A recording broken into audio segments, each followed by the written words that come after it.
administrativ teritoriale din Elveția. Vă dau variante. Vă dau variante. Cum se numesc unitățile administrative teritoriale?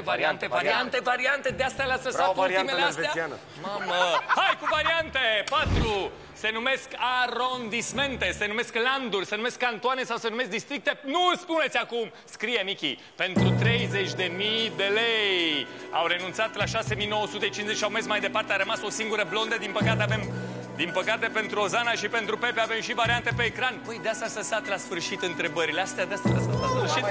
Mamă, cea mai grea, corect, cea mai grea. Nu e grea, mă, adică așa și așa. Mica, ai terminat? Stop! Ori districte, ori cantoane. Tu alegi. Ori districte, ori cantoane, eu zic cantoane. Și eu zic că, mai repede. Landuri în niciun caz. Arondismente, nu. Cantoane. Cartoane. Băi, cantoane. Deci cantoane, hai. Elveția. Elveția, cantoane, hai. Și districte, da? Hai. Ai răspuns bine, sunt convinsă de asta. Cu district. Nu, Elveția, cantoane. Ba da, ai răspuns bine. E tensionată, Ozana. Mamă, câte tensiune aici, Michi! Ai răspuns avut variantele pe ecran. Ba da. Arondismente, landuri, cantoane sau districte. Michi, dacă răspunsul tău e greșit, s-a terminat totul, au luat ei banii. Dacă răspunsul tău e corect... Ai zis cantoane. Michi! Cantoane. Ba da, cantoane a scris. A luat blonda banii?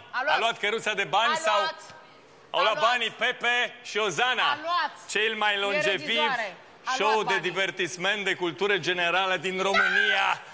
Dumnezeu, ai rupt-o? Ai rupt-o? Ai rupt-o? Ai rupt-o? N-a scris nimic? Ce ți-am spus, mă?